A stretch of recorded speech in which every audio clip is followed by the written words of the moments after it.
APHRC, we have big dreams. We dream big things. We've positioned ourselves as what we call an ecosystem enabler. In our current strategy, we've said we are going to strengthen the research and development ecosystem in Africa. Nobody asked us, we said we are going to do it. I'm Sheikh Mbake Faye. I'm the head of the APHRC West Africa Regional Office. The thinking around this project started very early in 2020, almost in 2019.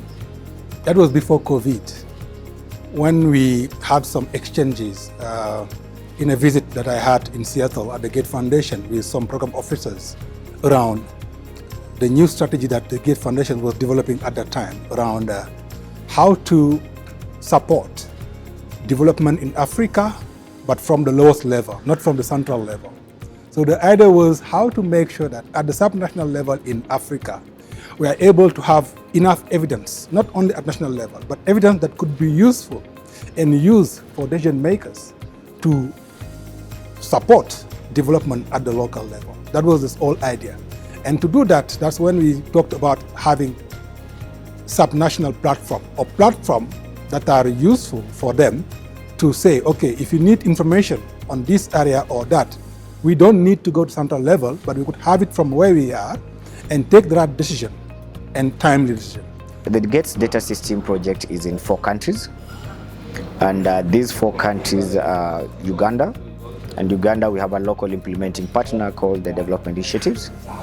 We are working with Senegal, where we have 2 universities that we are working with.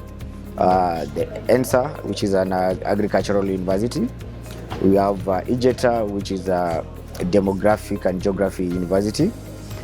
These institutions in Senegal, they're being able to implement the project in 5 communes, which we call the districts. And in Burkina Faso, we have 2 universities also, which are statistical universities, ISSP and IRSS, which they're implementing the project in 5 districts. One of the implementing partners is implementing in 2 districts. Namely, in Burkina Faso, we find that IRSS is implementing in Bobo Dioulasso, Kosimoro, Poa. We have an IRSS that is implementing it in Manga and Tenado.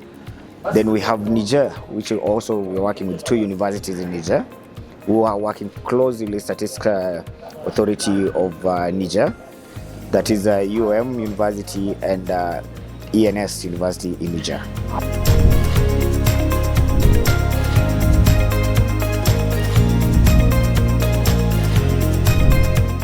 The 3rd annual workshop, we have carried so many annual meetings within the Gates Data System workshop. The first annual meeting took place in Senegal. That was in 2022. Then 2023 we did a 2nd annual meeting, which was now just to do a midterm review to understand if we were making the good progresses. Then the 3rd annual meeting, which is taking place in Nairobi, we want to understand what is the outcome and the impacts of the Gates Data System, strengthening subnational systems across the 17 communes or districts in these 4 countries. What is the impact and what is the outcome? Bringing together the coordinators of the project, bringing together the utilizers of this project, the people who are directly impacted or affected by the project. We have the regional representatives from the various districts, because these are the day-to-day people who are utilizing the data in those platforms. How is this project impacting them? Are they feeling the effects of the project? After 4 years, have we made change? So we are taking stock today to understand the impact of the project, and this one is being brought up clearly by various individuals, both from the implementing institutions and the local authorities, which are the municipalities or the communes and the districts across the various aspects. Every year we have this convening where we have all the, actually there are 17 subnational units that we work with in the 4 countries, Senegal, Uganda, Burkina Faso and Niger. There are 17 in total. And each country as well, we have what we call LIP, local implementing partners, who are working with the subnational level. So those are the ones that we call stakeholders. We convene them every year to first see where we are on this project, trying to know the update, but also the challenges, the achievement, trying to support them to progress, but as well to learn from each other. Because what is being done in Uganda may not be the same as in Burkina or in Senegal. But this project is an occasion for them to engage, learn from each other, but also look at the future in terms of what they are going to do next. This was our third workshop. That was the third year. This is going to be the final workshop, but not directly, because the project is going to extend in another way.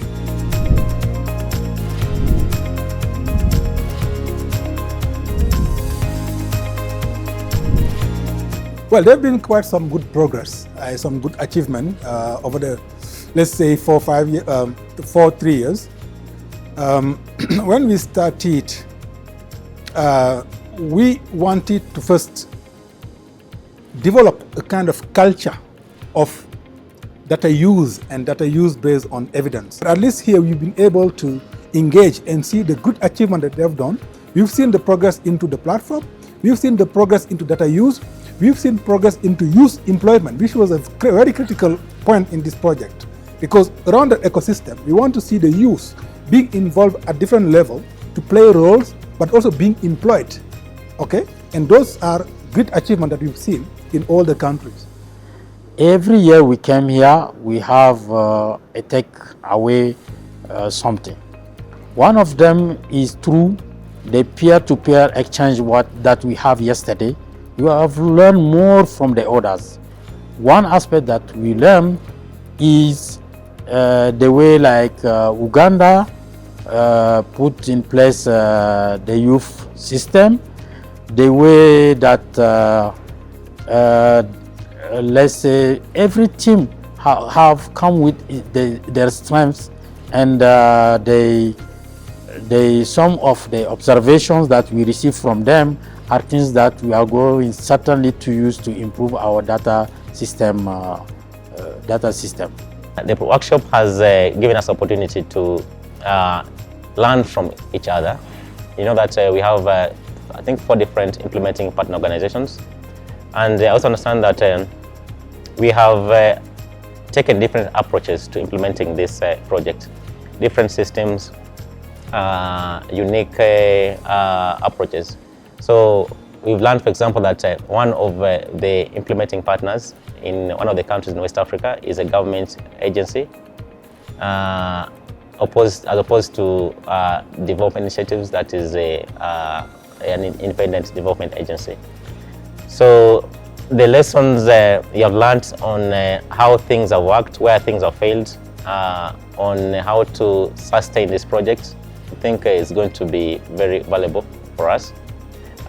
Especially on the need to have the districts institutionalize the systems that we're developing, but also the need to already start engaging with the like-minded partners, donors, as well as civil society organizations that may be interested in continuing to work with districts and organizations to further the project. En termes de leçons apprises, surtout suite à l'atelier de Nairobi, voilà, pour être plus précis.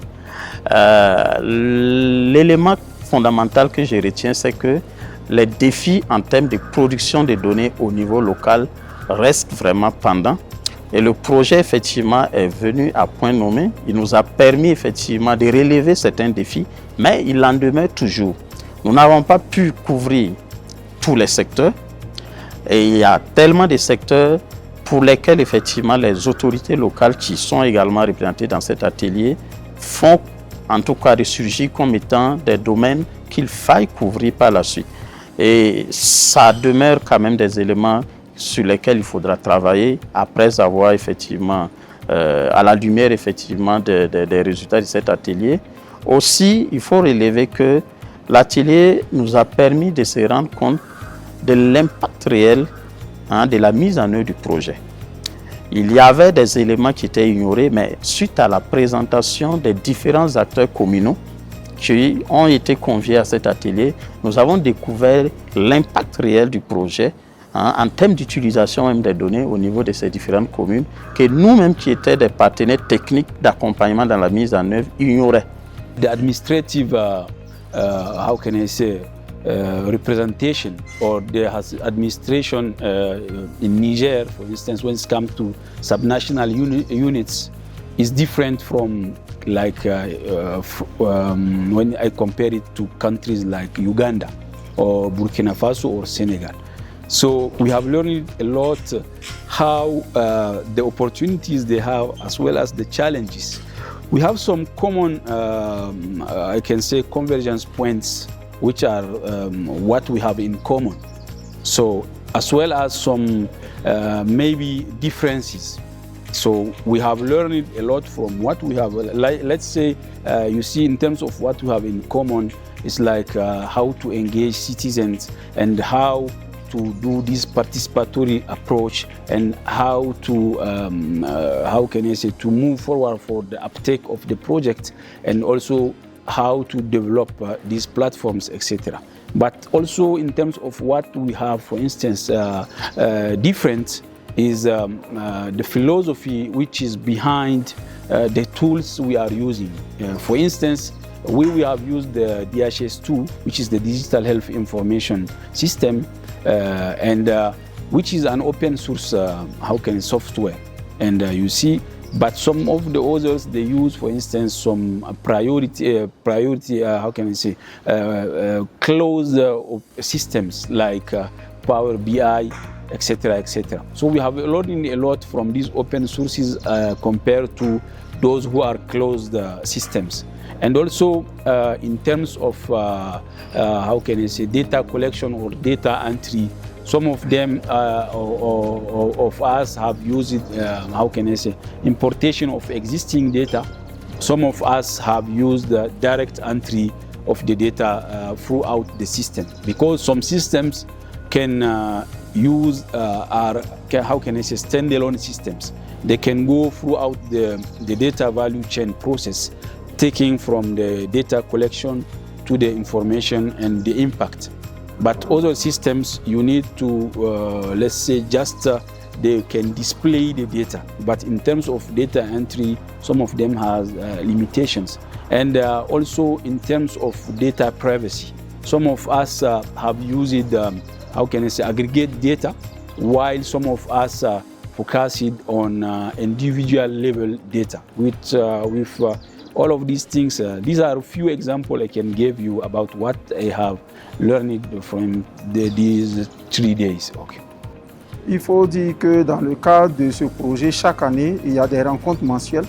La première rencontre a eu lieu au Sénégal, la seconde en Ouganda, et cette année, nous sommes là pour la 3e rencontre au Kenya, à Nairobi. Et cette rencontre permet à tous les pays qui mettent en œuvre ce projet de se voir, d'échanger et de se partager les expériences. Et pour nous, personnellement, nous avons beaucoup appris de l'expérience des autres pays.